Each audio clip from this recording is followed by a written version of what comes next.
Yes. Hello, ladies. This is fantastic. I can't believe we have these incredible ladies here with me today. Ladies and gentlemen, I'd like you to join me in welcoming Councillor Julie Sangani, who is the cabinet member for tackling poverty and inequality, and she's also engagement partner for Cllr Tech. Is there anything else that I'm missing that you do, Councillor Sangani? Oh, she's frozen. Oh my goodness. Right. Okay. Let's move over to Donna Ali. Hello, Donna. How are you? Hi, Bernie. How you doing? Oh, fantastic. I'm so fantastic. Well, Donna is the founder of Be Excellence, The Bomb. She's a Radio Cardiff DJ par excellence. And she is recently the founder of the newly launched Collab. And what's really relevant to this LinkedIn Live today is that Donna just had Tedex Butt Street, which was all about representation. And the reason we are having this LinkedIn Live today with Donna Ali and Councillor Sangani, I hope she'll be able to come back on. She clearly has had some internet issues, but I will keep an eye out for her, is that both Donna and Julie Sangani are going to be heavily involved in the representation and government zone at the Mastering Diversity Conference 2023 at the City Hall on September 18th. And so what better thing to do on the run up to this conference, and also on the launch of my book by the same name. I've got to plug the book, Mastering Diversity, We Go Together or Not at All, where I do focus on representation.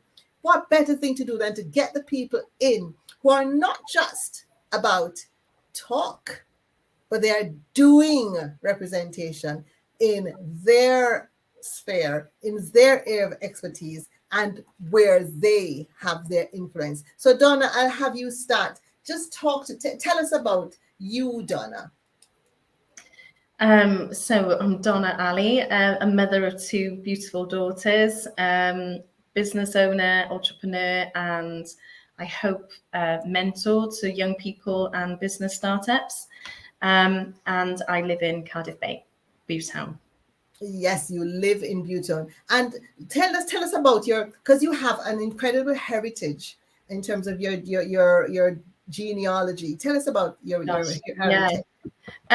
First of all, I'd say that it's been a long journey to get to where I am in terms of my identity, I guess. Yes. So I didn't really know my true heritage until I did a DNA test in 2019. I assumed that I was mixed race, black and white when I was a child, but then later found out that my parentage wasn't exactly what I thought it was. And then I learned that I would have Bangladesh in me as well as Arabic. Wow. And then, so I've been on a little bit of a journey with it. And then in 2019, my daughter bought me a DNA test, and it revealed that I was 47.8% African from 7 different African countries. And actually, I only have 9% South Asian. So that was really revealing, and I was surprised. My dad's African American, so I knew there'd be a little bit of African there, but nowhere nearly 50%. And we had I did a second one, and it revealed the same as well. But it went a little bit more tribal. So it goes like DNA companies look at different markers, and the second one looked at really the kind of tribes that I belong to. Oh, fantastic. Wow, that's incredible. Sadiq is saying hi. Hi, Sadiq. I know you're not in the UK, but you're tuning in because you are also going to be playing a big part in Mastering Diversity, aren't you, Sadiq? You're going to be taking care of the quiet room and ensuring that all faiths have their opportunity to take advantage of that space. So thank you so much, Sadiq, for tuning in to see what's going on. You are excellent. You do so much in terms of representation.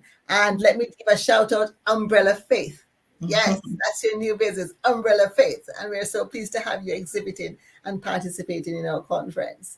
Fabulous. Oh, he's in Pakistan. Oh, boiling. Oh, yes, it's a bit boiling here as well.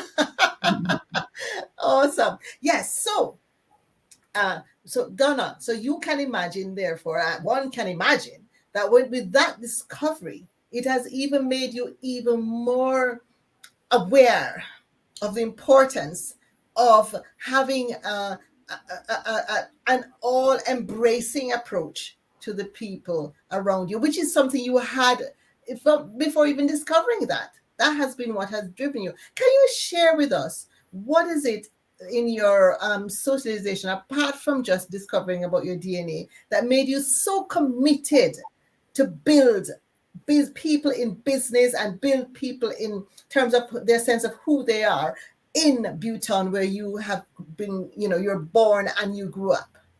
Well, I wasn't actually. I wasn't born here. I was born here, but I didn't grow up here. Well, there you go. Yeah, but my family's from here, so I frequent the Bhutan often.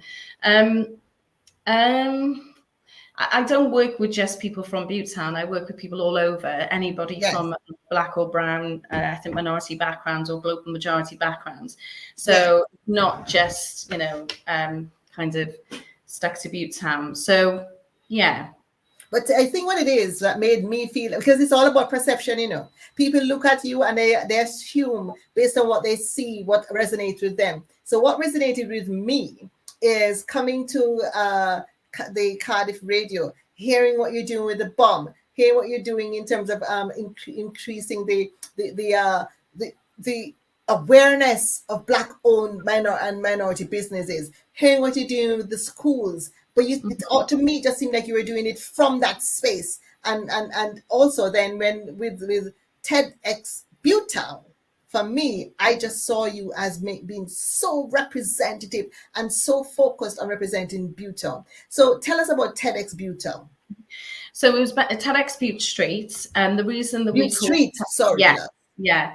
The reason we called it TEDx Butt Street was because the negative narrative, the historical narrative around Butt Street has often been blighted by drugs and prostitution and crime and racism. And we really wanted to take that street back and take and put a positive spin on it. And, I know a lot of business owners who have businesses in the Bhutan area and Butt Street area. I was based in Butt Street as well. And my grandfather, who opened the first Indian restaurant in Wales, was located near the Butt Street area. So for me, it's always spoke of positive and excellence and like entrepreneurship. And I wasn't around when the race riots happened, and I wasn't around experiencing the negatives that people often hear about worldwide with Butt Street. So I wanted to take that back and put something positive. So that's why we named it TEDx Butt Street. And as you know, you have to name your TEDx after a geographical area. So Cardiff was taken, and we wanted Cardiff Bay, but it was too similar to Cardiff. But Butt Street just seemed the most perfect name because that's where we were based. Yes. Makes sense. Makes a lot of sense. Right. Okay. So, in my book, where I talk about representation, I couldn't help, Donna, referring to the Cardiff 5.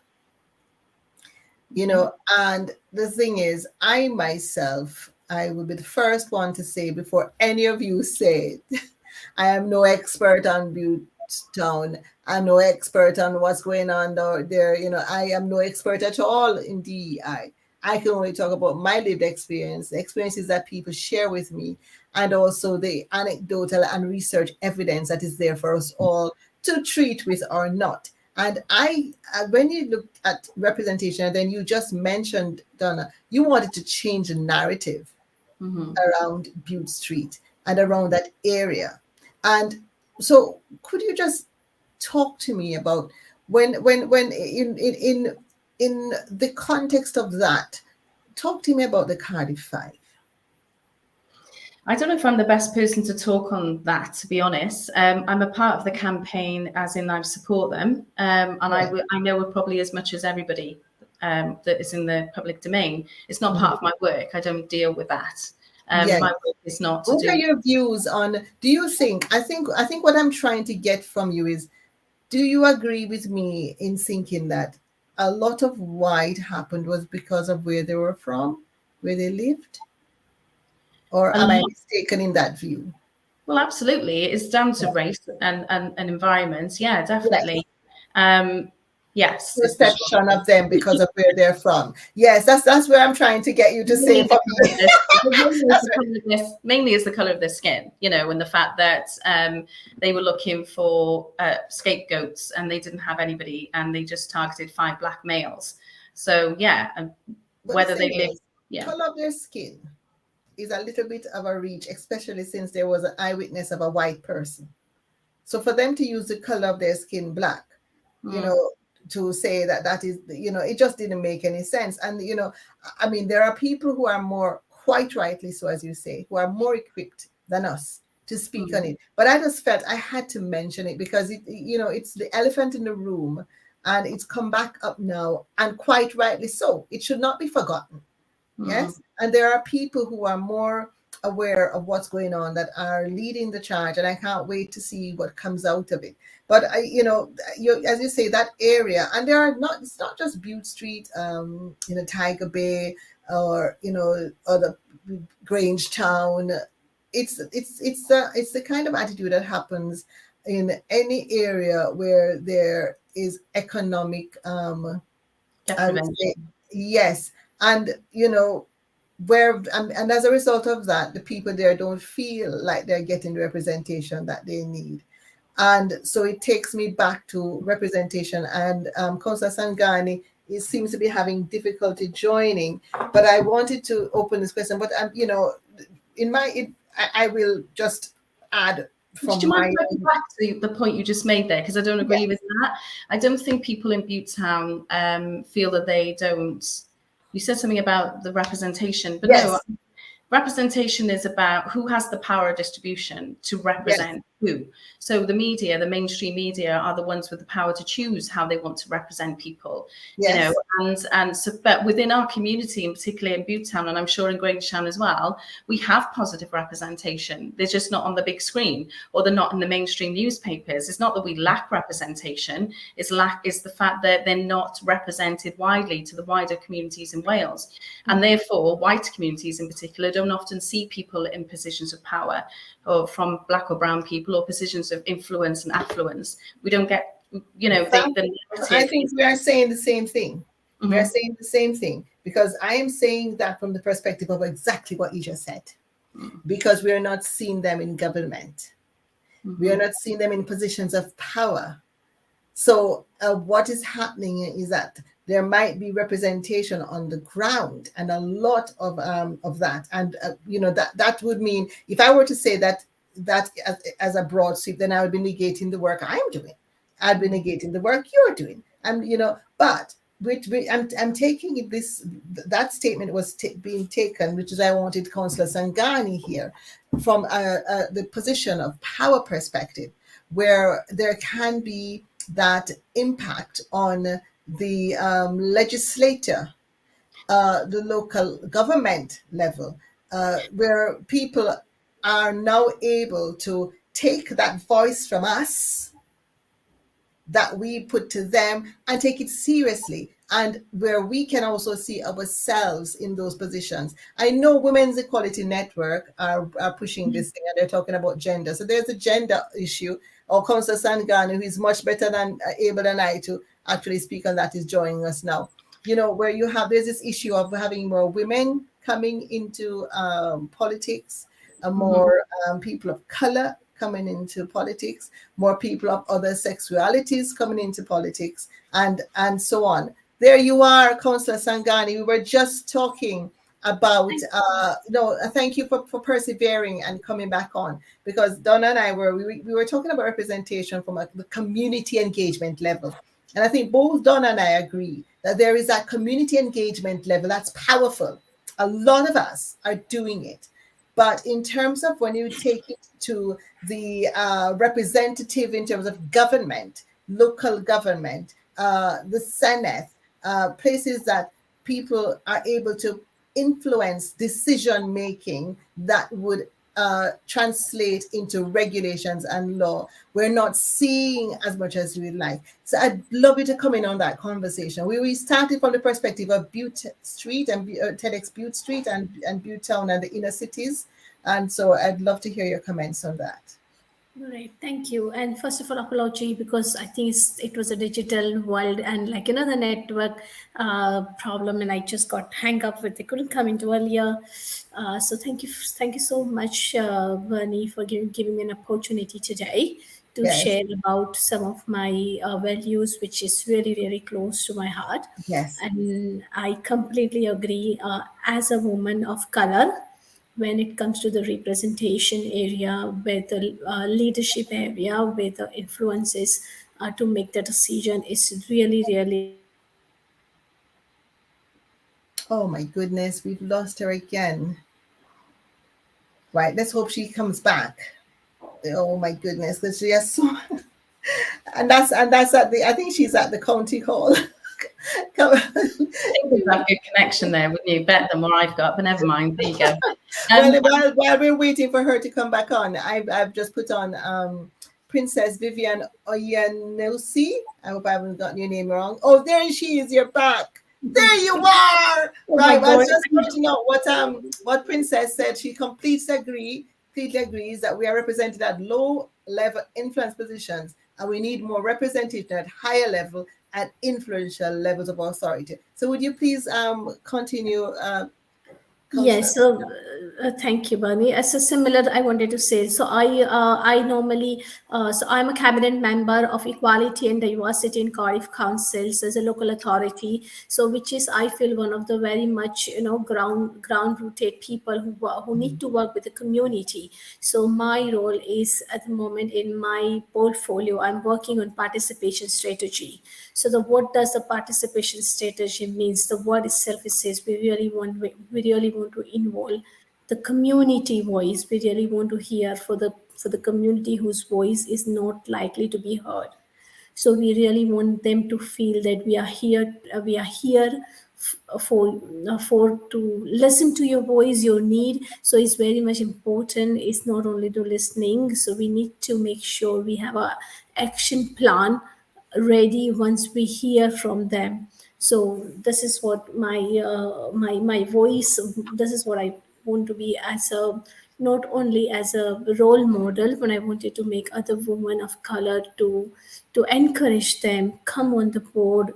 It is a challenging role, but you are there to represent the community for the people's voices not being heard.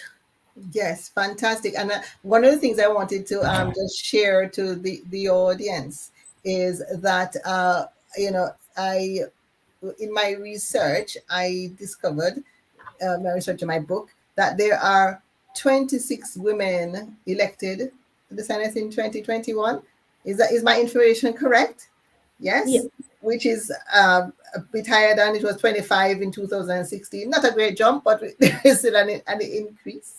Right, and then but the thing is, only 3 of these, we all have 3 members that are BAME, so we need to work on that. And when I look at the figures, well, back to 2007 is when we had our first female and a BAME member of the Senate, Natasha Asghar.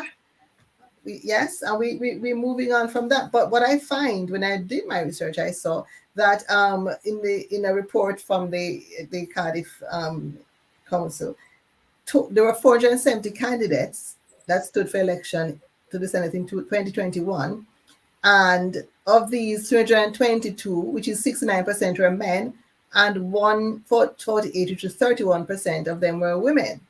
So what I'm thinking is that what we need to do is have more women, because it's a numbers game, don't we? If we want more representation of women and we want more representation of the people from the other communities, then we need to have more people trained and, kind of get them on that track, which is why I've got to give a shout out to Women's Equality Network with their Diverse 50/50 campaign and their attempt at getting more women what they call it, storming the Senate. You know, Donna, I'm just calling your name at this time, young lady. You know, you can do with it what you like, but we need more women of color, and we need more. I have women. no interest in politics You have whatsoever. no interest, but no. you could potentially, because like me, I have no interest. I all the time, but I'm not interested in politics. Yeah, so listen, what I'm saying is this: like me, nor am I. But with where you are poised, you can be a great influencer and a supporter of those who feel they have that mission.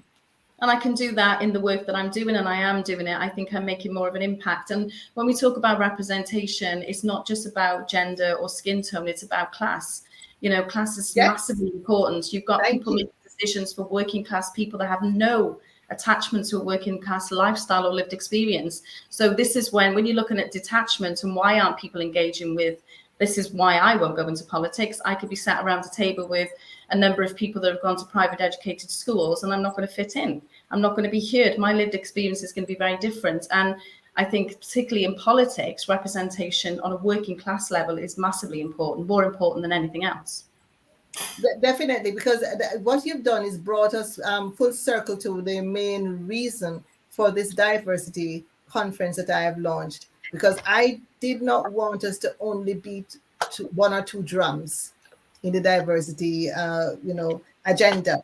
I just thought it's important to look at things like the social exclusions. So thank you very much for introducing that, Donna, because that is so key. There are those of us who are from certain backgrounds that we are not given that. We don't have the escalation opportunities that others have.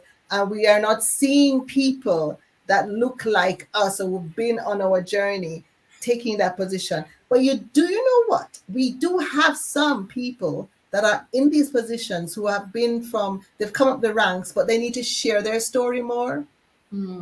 Because the more they share their story, then people will realize, hang on a minute, it was not so easy for them to have gotten to where they've gone to. Like, look at, certain, like, what's his name? Levi Roots. You look at him, you automatically know where he was from. You know his journey.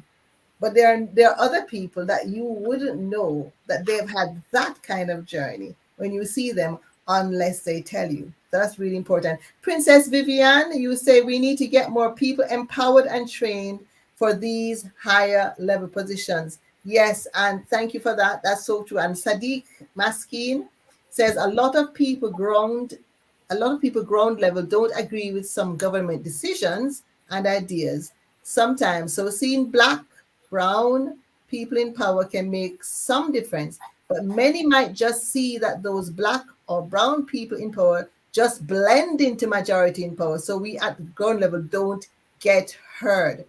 Yes. Totally. Can we have some comment from the panel? Who would like to comment on that one? I totally agree with Sadiq. And actually, when I named my TEDx, I was going to call it, Does Representation Really Matter? Because I know lots of people of Black and brown skin who are in positions that you would assume they would turn around and pull their brothers and sisters up, but they don't. So does representation really matter? And if we do talk about representation, is it visually? Is it, actually making influence in decision making? So I agree with Sadiq, representation is important, but what does that mean? And we have to be clear on what that means. When I interviewed Von Gethin as a Black, MP, he said, I'm, an MP before I'm a Black MP. And I agree with that. But at the same time, he speaks to young children looking up to places like the Senate and thinking I could be in his position because he looks like my dad or he looks like my uncle. So his representation is important. But then when we go to class, he's from a very non-working class background. So representation is very rounded and we need to address all of them, not just the skin tone and gender. Yes, Councillor Sangani? Yeah. I absolutely agree with the Donna as well as Sadiq Maskin. So I would like to share something about my personal story. As I said, like even I'm a woman of color. So I'm the first Indian woman over the last 48 years sitting in the politics, particularly in cabinet as a cabinet member. So my experience is quite different than probably the other community as well. So my born and brought up is not here. So I am one of the immigration family, settled my life here in Cardiff. Cardiff is my second home and my destination. So again, I would say yes, the journey to reach to my position, it wasn't that easy, but it is. I now currently I feel so many community people, and I'm one of the inspiration role model for the other women to think about the politics. So I always tell people, if you think your voice need to be heard, somebody need to step into the shoes. If you don't step into the shoes, you can't expect people to hear, people to understand what you need, people to know what you need. So it's equally important. If you want a community to listen to you, is equally important. You have to come a step ahead and take a bold decision, step into in the politics who are making a decision or the lobbying to make the right things for you. So that's what I would say. And I understand the grassroots level equally need to be heard as well. Exactly, I 100%. And I see that Princess makes a point there about the fact that it's not just about representation, it's not just about politics, because it takes me to the whole thing about allyship, which, to be honest, good representation is actually good allyship. It's when you get to understand what the needs of the people are, that you are able to support within your realm of support, and that you can support, influence others to support. When you understand what their needs are and you get down to the brass tacks of what it actually looks like to help them to feel like they belong, to help them to feel like their voice is being heard, to manage the people around them, to either reward or monitor the behaviors, then is when you get true representation. And we kind of think that sometimes we need to leave it to the higher authorities, the political people. And as Donna says, what Vaughan Gethin said, there are certain limitations that there are there for people who are BAME and go into politics. But what happens when you have a BAME person or somebody from a lower socioeconomic background or somebody from a different kind of religion or a different lived experience going into politics? They are able to bring a new perspective when the decisions are being made. They're able to give a different ear when lobbying is happening. So I do think that we can't just say we'll just do all, and I'm not saying, Donna, that means you need to, because everybody has their place, and you need to know your place, and you know your place and your lane, and you know your legacy. But if we can't all be in the on the ground level, we've got to have people at the top. So when we take it to them, we have the right people listening. So just to read what Princess says. Can I answer, Princess?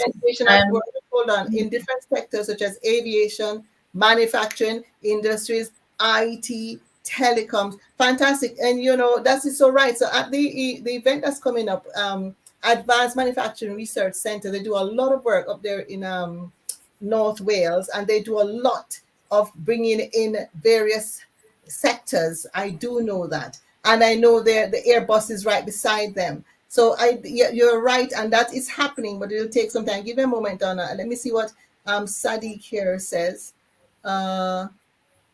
Agree with Donna. I think we need to create our own ground level government where everyone does matter and everyone is there to help each other no matter what. 100%. So what we're talking about is that we are not saying that, we only need, we leave it to the politicians.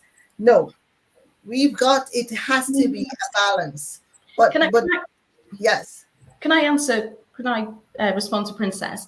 I was invited to talk about representation in government, not even though I don't do this work. So I absolutely agree with you, Princess. We need representation in all areas, not just government. But I was invited to talk about government. The work that I do, and I think we should have started off with that, is what I do with Be Excellence, is we're looking at 3 main areas, and that's business, education, and media. They're the areas that I feel I'm passionate about, and I think we need a massive change in, especially media, because from the top down, that's where we kind of get our ideology around different groups of people. Our assumptions are made, and discriminative kind of ideologies are made from the mainstream media. So we need to change that and have more increase in representation and grassroots people having their voices heard in mainstream media, not so, for instance, I went to the BBC recently. I was on an inclusion day, and I asked them, how do they get their staff, their recruitment? What's the pipeline? And they said they go to universities. Well, if ethnic minorities or global majority don't want to go to university, how are they then reaching them? So there's a real disparity in access, and the pipelines need to be reevaluated. That's the media. In business, we know the business people in business don't trust banks. They don't have often the securities that the banks require to get business loans. So we need a new change there. We need a shift there. And in education, well, it's already being done with DARPL, and now, you know, the introduction of the mandatory curriculum, which has to talk about the histories and contributions of Black and Brown people from Wales. And the BAME Ed Network as well. Yes, I don't like to use the term BAME, but yes, that network. And we're changing. That's their name. That's their name. They've chosen it. But you know, if I'm against that name, so if I put it out there, it's also like I'm agreeing with it. So I'm not going to say it, but I am a part of that network, and we are trying to find a new name. So we didn't come up with it; it was a national thing. But yes, and what they're doing is fantastic work, looking at policy and looking at taking books out of WJEC, such as Mice and Men.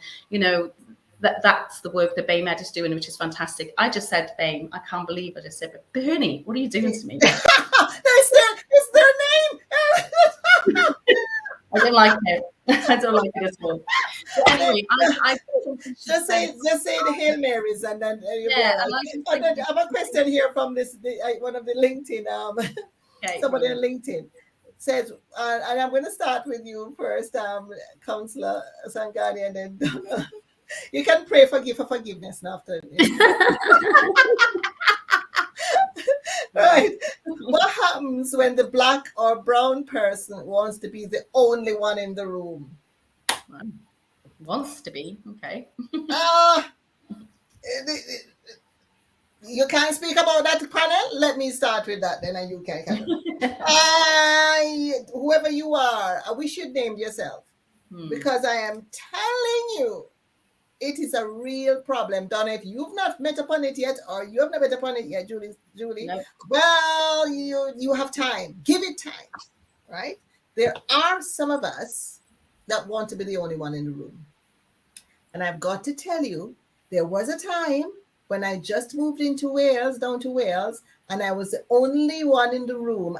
At the time, I didn't realize, because if you I don't have time to tell you my story, but you can find my TED Talk, which explains my history as to what I'm telling you now. I didn't have this, awareness. All I knew is that it was great for me to be the only Black one around when I was networking. I was like, what? I'm loving this. Because when I went into network, when I was head of property at New Law Solicitors, and all these white, gray-haired men in their gray suits, and I'm popping in my colors and my nails and whatever, everybody remembered me. There was no problem in remembering me because I was the only one in the room. So I found networking was a breeze. And then because they wanted to know about where I'm from, I had the accent. I couldn't hide anything. Man, it was boom, boom. And then one day there was a big event. And I went, this very outstanding Black woman. She was putting on her show. She was a designer. And I saw the most amazing people that looked like me show up. And I'm like, so where are you? Where are you when I'm out? It's not like you're not here. Because remember, I was new to Wales. I didn't know the demographic layout or anything. And I'm like, so then where? And I said, so what? So why am I the only person in the room? I started to ask that question. And I started to be more aware, and the rest is history. I'm here now doing what I'm doing. But there, I'm telling you, in my journey, I have met upon those who are happy to be the first. They pull the ladder up when they come through that thing and they shut the door. And that's not just for the fame, it's also for the women. So come on. Yeah, what happens? We've got to be the same way that we have got to influence our white upper class, because it's not just the, it can also be BAME upper class. When we've got to influence them to realize that we go together or not at all, through conversations, through things like this, through really getting them to hear and see us, then they will never know that they need to, it's better to have more of us. Yes, that's my view. I agree. Can I Counselor, well? Yeah, okay. Yeah, I absolutely agree with you, and I'm sure one of the challenges which I face, or probably perhaps the women coming from a color are facing as well. So particularly for an woman of a color has to fight on a very different level with a different community. So sometimes it happens they have to fight with their own, not fight, but there are own way of challenges with their own community as well, because every person has got a different journey, and this very important. We as an individual, everybody has to realize it, that every person has their own skill and own strength. So it's very important. If we don't hold each other's hand and work together, no matters which color you belongs to, it doesn't matter whether you are a woman of color or not. Is more important how we go get along with each other, hold each other's hand together to make the society more diverse, more equal, more fairer, and safe place. Yes. Donna, you want to comment now, my love? Yeah, I wanted to talk about when you said about that person mentioned when they want to be the only black person or brown person. I've never experienced that, to be honest. Wow, that's so good. But I do think that if that is happening, it's probably coming from this place of lack. There's only one job, there's only one vacancy, there's only one opportunity, and that's where we get the crabs in the bucket kind of idea. That there's only one position available, so there's a competitiveness to get that position, and I think it's in that lack of fear of the lack of resource access that people can often kind of not look behind and pull each other up. But my argument is that if we do not come together and collaborate, and I've set up the collab based on that word about collaboration, that we are not going to make long-term sustainable changes in society structurally, whether for me as media, business and education. And without collaboration, we're not going to make sustainable change. We've been here many times before. We've had these conversations about representation many times before. Somebody's mic is rustling. Is somebody's mic is rustling? I don't know. Not me. It must be Julie, because I'm not sat next to it. Mic rustling. Yes. So we've been here before. If we're looking at representation, this is the report back in the beginning of the 80s. When we look at education, and you could read that report today and it'd be a reflection of today's narrative. So nothing much has changed. It's improved by 1% since the 1980s, the education system, in terms of the teaching force, in representation and teaching force. But what I am not going to allow to do while I'm involved in this work and on my watch is not make long-term sustainable changes. And the reason I say I don't want to go into politics or any of these other higher end kind of positions is because I worked on ground level. I want to influence individuals so that they can carry on the baton. I've been with two young ladies today, all week actually, and they've learned a lot about stuff that they would never have known about until it affects them. And it's about succession planning for me. So I spend my time succession planning and making real change that I feel is real change, rather than being in a room where I'm not always going to be heard and seen. And I might just be a tick box. I don't know. But I just don't want to waste my time there. I'd rather be ground level. But I believe that people need to be there, but it's just not me. Yes. Yeah, you see, we all have our place, Donna, 100%. Yeah, and there's a lot of feedback on the chat, and people are agreeing. Oh, I have our gentleman now, LinkedIn user, man or woman, I don't know who he is. they are. It said, do you think that BAME, brackets, sorry, people, are pitted against each other? Do you think that we are pitted against each other? I don't agree with that. No. No, right, okay. Julie, do you think we're pitted against each other? I think we are sometimes. I honestly do. And let me tell you one of the ways in which we are pitted against each other and we don't know. One of the ways is when we only let one person in. Say, for example, you have an organization or some whatever sector, and you only let one of us in, and you give the impression that you only have room for one or two. Then you start pitting us against each other to compete against each other for that valuable little space, right? And there's something I have noticed. And so we hold it close to us because we hold it because we think it's light and it might go, and somebody else might take it, and it's only room. We need to feel that there's room for more than just one or two of us. I honestly believe that there is that element of pittiness against each other. I have seen that. I have experienced that. And I've seen that it's not healthy. It's not healthy competition at all. Somebody else here, so much I've seen here. Athena Somerville says, agree, Donna, there's a massive amount of work needed to be done to support organizations in their inclusion journeys. Wales needs more critical friends to highlight injustices, create inclusive cultures, and ultimately work together to create a fairer Wales for all. Absolutely. I have never experienced this pittiness against each other. So I'm sorry, I don't know what circles you're in, but I am so blessed to be in circles where we are working in partnership and in collaboration. And I think it's more in the corporate world, Donna. Yeah, possibly. Remember, yeah. you are in the entrepreneurship world. Believe me, in the corporate world, it's right. Yeah, of course. Yeah. So sorry, Julie, you're No, that's fine. No, sorry. So what I was going to say there about sorry, I lost my trail now.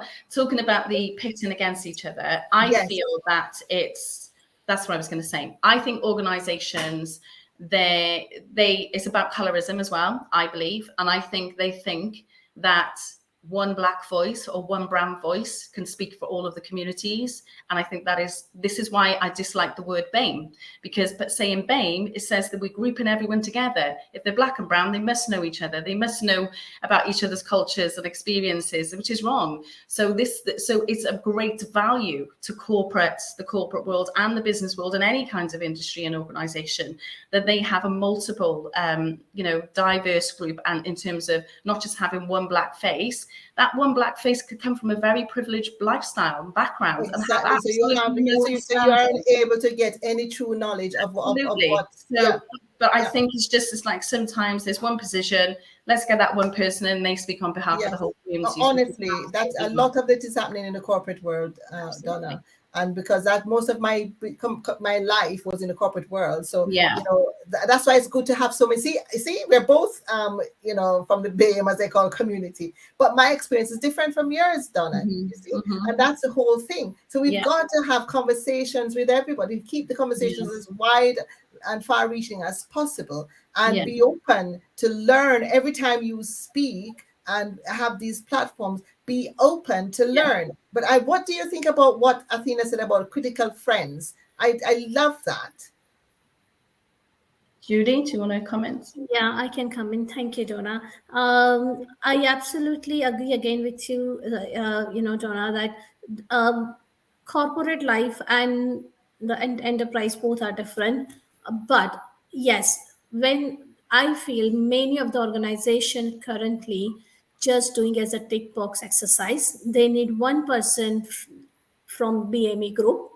Even I'm not happy to use that word. It's an individual. So they think it's more of a tick box exercise. We have got one person from this organization, and some people are the organization. Even today's slide, they talk about the inclusion and diversity, but they themselves are not. So even if there is a long way of journey, people has to learn, understand what is inclusion mean. 100%, Julie. I absolutely agree. I don't actually box exercise that I need one person from an organization, and then again, does it whether it is a black community, brown community, white community, the inclusion is we have to include as any and every individual in an organization to have a voice. Exactly, because of all the intersections of diversity, which is what Right. Donna is talking about, all the intersections, and also why allyship is so important, because what does inclusion really mean? It has to be what causes you to feel like you belong.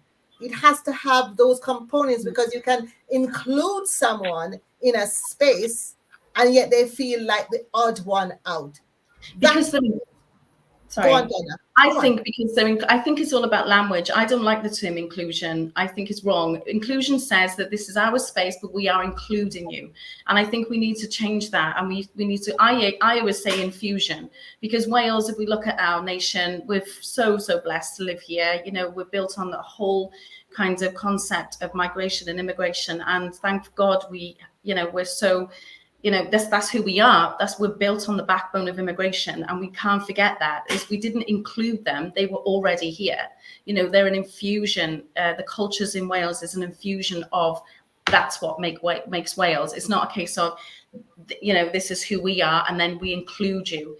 And I just think that we need to change the language. I think there's too much diversity inclusion language being thrown around, and they're ticking a box, but I just don't think it's actually authentic. I hear what you're saying, but I believe that we need to always start from a place of honesty. And honest. No. I'm not. This is not saying you aren't. I'm talking about what is happening now is inclusion. That's what's necessary. You know why? Because they've had the power. They have, whether or not they've had the right to it. The reality is, from a place of honesty, we've got to admit that the power shift was not in favor of people from certain social backgrounds, certain colors and cultures and all of that. And that is where inclusion has come from. It has come from a place of recognizing that you've had this space and you've not made room for others. So I think, and whenever you watch how things evolve, and then when the time is right for certain things. I've heard what you've said before a few times, Donna. And I think what it is that it's now that we are evolving. Like in my book, I talk about, the whole mastery, there's the evolution. And I think we're evolving into this awareness that, hang on a minute, why are you including us? It is our right. But then it is also getting that awareness, people understand that and change the narrative. So we're probably sounding that it's sounding the death knell now to inclusion, based on where our conversations have come and where the awareness has come. So we understand now, well, it is now our space. Thank you very much. And yes, we need to change the narrative. And somebody said, Bernie, how has colorism affected your career? Oh gosh, yes. You know what? And I'm going to be honest. Remember, I said to Donna, and Councillor Sangani, that I just think we need to come from a place of just being honest about the way things are and the way things were. I honestly wouldn't know if colorism affected my career, and it's only because of my socialization. I was brought up in the Caribbean, and not all the Caribbean countries have this situation. But in my upbringing in Jamaica, where I'm from, it was more about your socioeconomic background, who you are, who your family is, how educated you are, how much money you had, and all of that. So I did not really even realize if it could have been any colorism. I ticked so many of the other boxes that I didn't come up with any issues. It was only when I went, I will call the name of a place, but I went to study in another Caribbean country because I don't want any letters and any hate mail. And this is the first time I realized, I keep jokingly saying that's when I first realized I was black, because I was told I could go to this place because you're a pretty darkie. And there are other black people that couldn't go in that Caribbean country. Won't name. So then fast forwarding to the UK and starting to understand it and starting to look back at things, I started to realize that there was all of that going on. I started to see how some of my classmates were, and I'm like, oh, I didn't notice it because it didn't affect me. So yes, so I'll say yes and no. I'm sure it could have affected me, and I'm sure it was a part of my world, but because of the other things, that's what Donna started was saying, there are other things. Because of the other things that I ticked nicely, I'm one of those people that didn't, I can't say I have a true lived experience in that. I hope that helps you. So Donna, answer the question as well, because you're I absolutely experience colorism all the time, and I'm seeing a lot of people being chosen for roles based on the darkness of their skin because they seem more qualified than me being a light complexion. How can Donna Ali, surname Ali, Asian background, represent Black communities? Well, it's my name, but it's just, you know, my DNA tells me I'm 50% African. My lived experience tells me that I've experienced lots of racism. But because I'm a lighter complexion, I'm noticing that certain groups or certain people, I'm seeing the same people in the same spaces instead of reaching out to different people. And I do think that's down to my skin tone. I've been on meetings. I was on one recently, and the first thing the lady said to me, she was an African lady, Black, dark-skinned African lady. And the first thing she asked me was what was my cultural background, because she was surprised that I was doing this work. And then when I got on when I got on the screen, she was quite surprised. How has it benefited me? Obviously, I don't navigate the world. So I was on another meeting recently. Trust me, I've experienced this a lot. It's funny, but how has it benefited me? Well, I wouldn't like to say benefits because that implies that I enjoy that it benefits me, not at all. But basically, when I was on a funding meeting the other day, and the lady asked me about how do I deal with trauma around racism? How do I manage my well-being? And I said, to be honest with you, I completely get that I don't navigate the world the same as you do. She was a dark-skinned lady, probably your complexion, Bernie. And I said, I don't walk through the world with, you know, the same experience that you do, but I have experience, and I do experience racism. So for me, having these conversations, I don't feel trauma. I feel relieved, because this is something I've been passionate about all my life. You know, I've experienced, I was raised in a white, poor area, and there were only about 5 families of color in the area. And we experienced a lot of racism. This was in the 80s. And we had lots of skinheads, like not ally skinheads, who would fight us and beat us up and trace us home and all the rest of it. So I experienced it a lot. And my stepfather was Bob Marley to the T, you know, he was militant. And I was raised with the words and the wisdom of Bob Marley and justice and all of the reconciliation, all of these beautiful things and ideas. And that's how I was raised. And then I went out in the world and experienced it, and got called the P word, got called the N word. And I was very confused as a child. I didn't know if I was the P word or the N word. I didn't know what that meant really. Yes. So yeah, I've experienced it. And also, for the other person who asked that, I got divorced in 2012 because my ex-mother-in-law assumed that because I've got Asian blood, 9%, I couldn't have a child with my white husband. So I got divorced because of it. Yeah. And all of these things. And then there's something that I can interject here because we're coming down to closing time. One of the things that the LinkedIn user who refused to name themselves, come out wherever you are. Yes, all of you have accents. Yes, what about accent? Let me tell you something. That's been the best thing for me, my accent. The doors it has opened. I remember when I had to run New Law Solicitors property department fresh, right off the boat, if you want to call it. Not really, because I was here for a while, but you know, they call it fresh off the boat. So let's just go with the since we're in this prejudice talk and the accent talk. And I go on the phone and I start to speak. Oh, what's that accent? I said, Jamaica. Oh my gosh, my daughter got married there. Oh, I want to go. And I'm like, I'm through the door. No, it's put me through the door. So much so that I protect my Jamaican accent so much because it's still a door open. So we've got to admit that there are some of these things, the very thing that might alienate us in certain contexts, they actually are an advantage. Really, that is just a fact. But let us not make the mistake when we're talking about representation to be all about beating the drum of the BAMEs. What about the disabled? Yes, there are hidden disabilities, those the neurodiverse, those of other sexual orientations. those of us whose religions are not on our calendar, mine is marked out, and I've got to raise my cap. Just back to what you were saying, because I'm kind of wrapping up now and just kind of putting together all of the discussion. We don't know where you started about these things on the ground, because I have to lift my hat. A lot of, when I look through my book, it's really just saluting a lot of the heroes that have been working in diversity. You might think I'm preaching and say, no, I'm highlighting what's going on, what's good. And Deloitte, they are doing stuff. Yes. And one of the things they did last year is they had Fast and Curious, which was non-Muslims joining Ramadan, so their counterparts at work will feel included, and it's little things like that we can do. Allyship. I can't bang on about it enough. Yes. So P stands for perfect. What's this now? It's Selena M who is doing that. The accents. Princess says, listen, and then now we're gonna go, because I'm gonna ask you for your last words.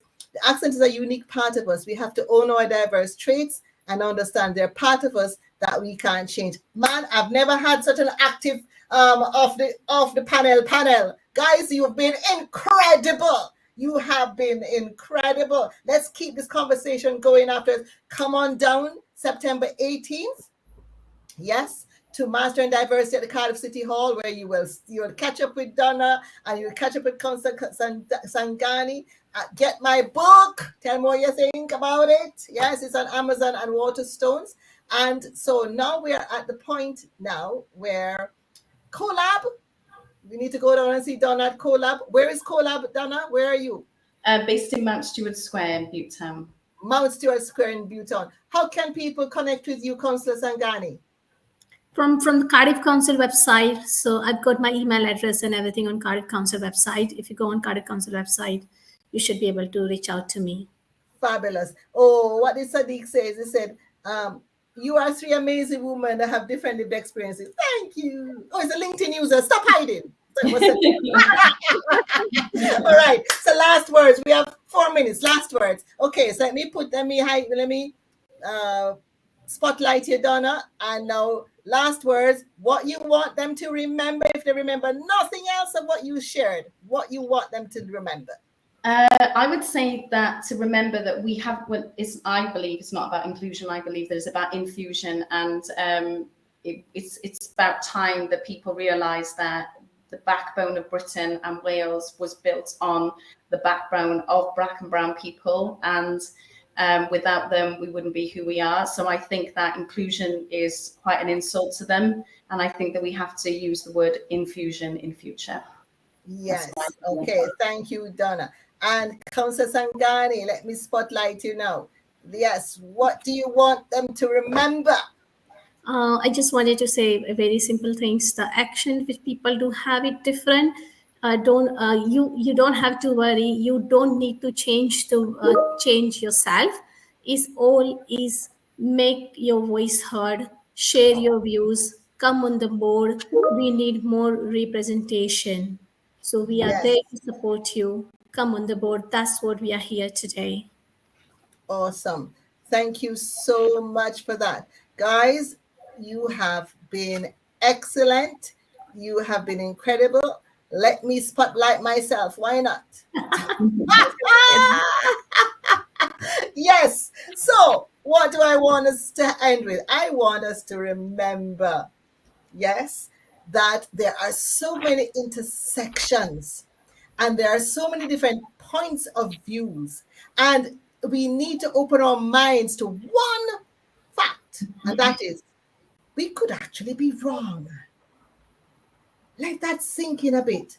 So let us test our beliefs. And how do we test our beliefs? Listening to others' beliefs. So we were listening to so many beliefs today. Yes? Test the source of what we believe. Because as I said in my book, plug again, right? A good source will stand up to scrutiny. Do not be afraid to test your source, test your belief. You might end up coming right back to it, or you just might find out that you have learned something better than what you already thought you had. Thank you guys so much. Donna, Councillor Sangani, thank you. I cannot wait to catch up with you out and about. And then on September 18th, guys, get booked, and buy the book. Bye. Thanks, Winnie. Thank you, Councillor. Bye. Bye. Bye. Thanks for listening.